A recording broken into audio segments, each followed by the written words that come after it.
નમસ્કાર, હું છું માર્ગી. આપની સાથે હેડલાઇન્સમાં જોઈએ કેટલાક મહત્વના સમાચાર.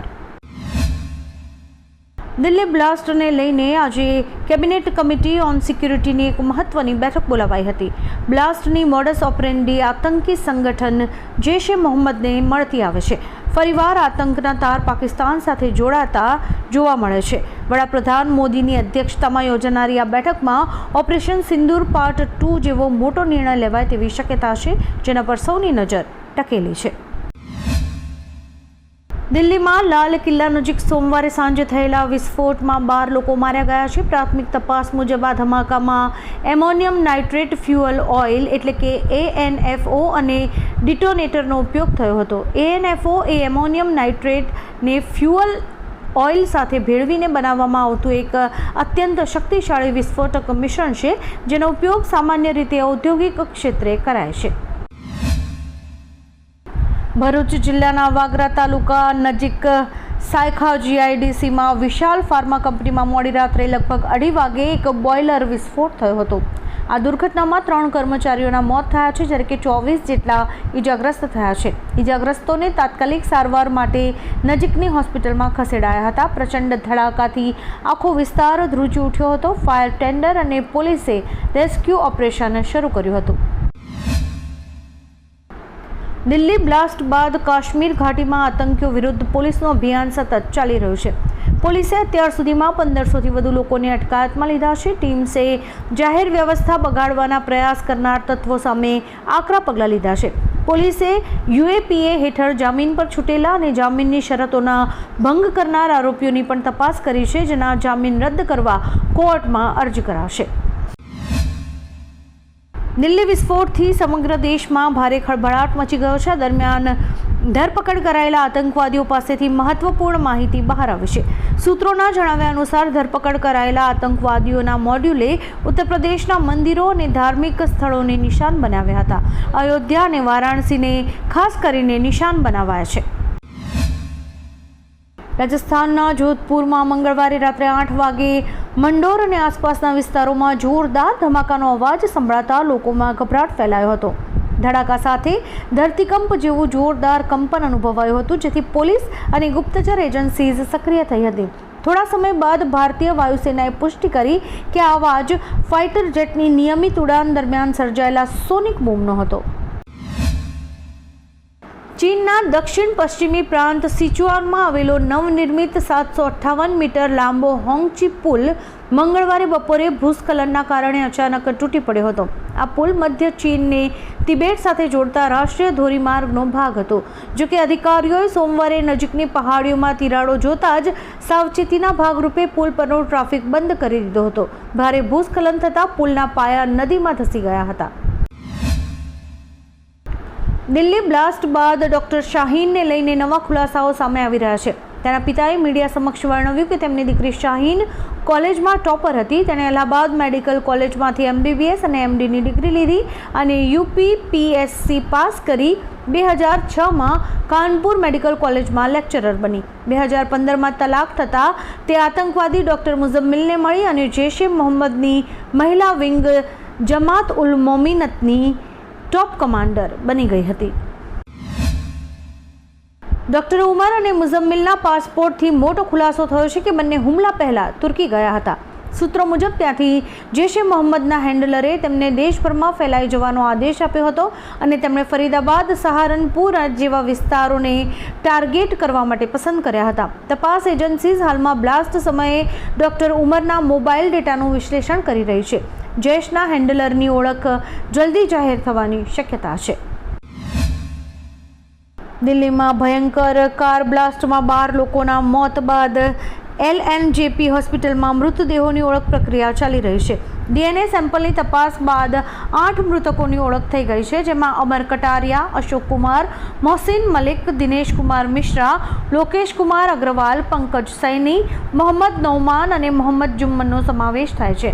અન્ય 4 મૃતકોના માત્ર અંગો મળ્યા હોવાથી તેમની DNA તપાસનો રિપોર્ટ આવતા 24 કલાક લાગશે. અભિનેતા ગોવિંદા ઘરે બેભાન થઈ જતા તેમને હોસ્પિટલમાં દાખલ કરાયા હતા. તેમના મિત્ર અને કાયદાકીય સલાહકાર લલિત બિંદલે જણાવ્યું કે ગોવિંદાને ડિસઓરિએન્ટેશનનો અટેક આવ્યો હતો. આના કારણે તેમની યાદશક્તિ જતી રહી હતી અને તેઓ ભ્રમિત થઈને બેભાન થયા હતા. આ પ્રકારના અટેકમાં વ્યક્તિ થોડા સમય માટે સ્મૃતિ ગુમાવી દે છે. અત્યારે તેઓ ડોક્ટર્સની દેખરેખ હેઠળ છે. ગુજરાત એટીએસ દ્વારા ઝડપાયેલા આતંકી ડોક્ટર અહેમદ સૈયદના ખતરનાક ઇરાદાઓનો વધુ ખુલાસો થયો છે. ગુજરાત એટીએસની ટીમ હૈદરાબાદ સ્થિત તેના ઘરે પહોંચી હતી, જ્યાંથી સાયનાઇડ કરતાં પણ ખતરનાક ઝેર બનાવવામાં ઉપયોગી રો મટીરિયલ્સનો જથ્થો મળી આવ્યો છે. એટીએસના મતે આ ઝેર મોટી સંખ્યામાં લોકોને મારવા માટે બનાવવાનો પ્લાન હતો. ઉત્તર પ્રદેશ અને રાજસ્થાન એટીએસ પણ આતંકવાદીઓની તપાસ કરી રહી છે.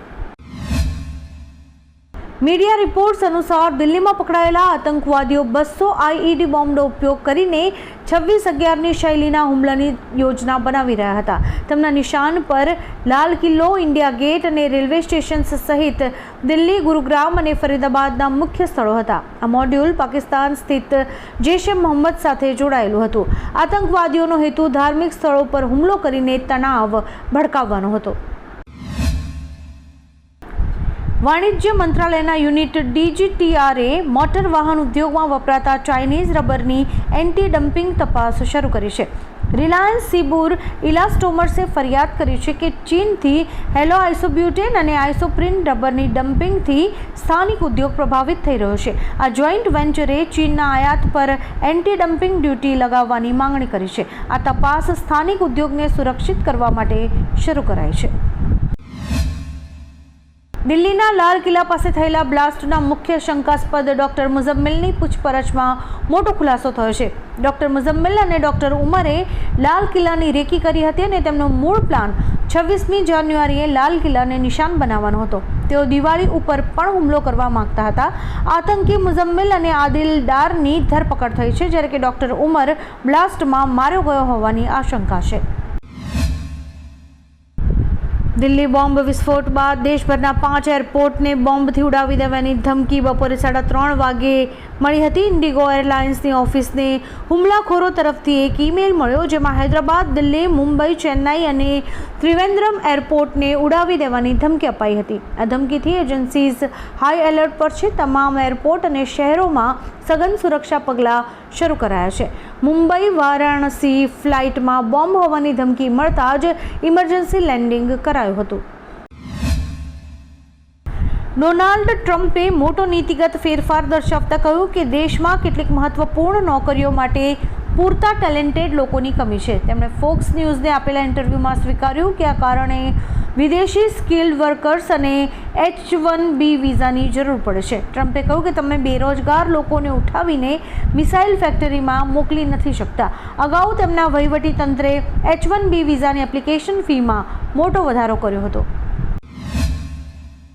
દિલ્હી બ્લાસ્ટ કેસની તપાસમાં પોલીસને મોટી સફળતા મળી છે. શંકાસ્પદ લાલ ઇકો સ્પોર્ટ્સ કારને ફરીદાબાદના ખંદાવાલી ગામ પાસેથી બિનવારસી હાલતમાં જપ્ત કરાઈ છે.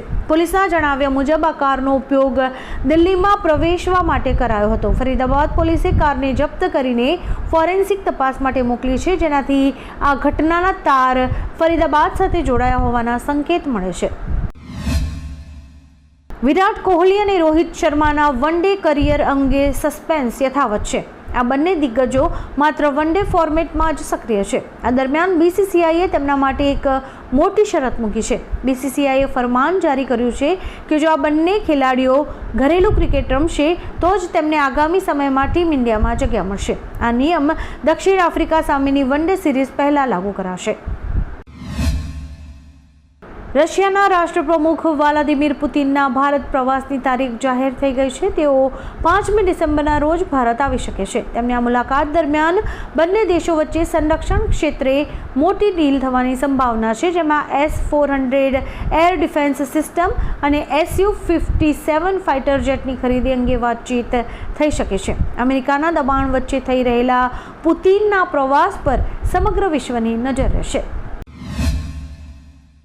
ગુજરાતમાં ધીમે ધીમે શિયાળો જામી રહ્યો છે અને હવામાન વિભાગે 18 નવેમ્બર પછી કડકડતી ઠંડી પડવાનું અનુમાન કર્યું છે. અત્યારે લઘુત્તમ તાપમાન 15 ડિગ્રી સેલ્સિયસની આસપાસ રહેવાની સંભાવના છે, જ્યારે કે દાહોદમાં સૌથી ઓછું 12.13 ડિગ્રી નોંધાયું છે. અમરેલી, રાજકોટ અને નલિયા સહિત સૌરાષ્ટ્રના વિસ્તારોમાં સવાર સાંજ ટાઢું બોળ વાતાવરણ અનુભવાઈ રહ્યું છે.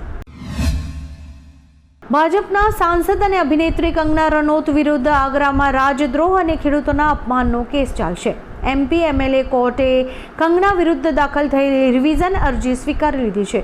કોર્ટે આદેશ આપ્યો છે કે જે નીચલી અદાલતે અગાઉ કેસ રદ કર્યો હતો, હવે તે જ કોર્ટમાં મામલે સુનાવણી થશે.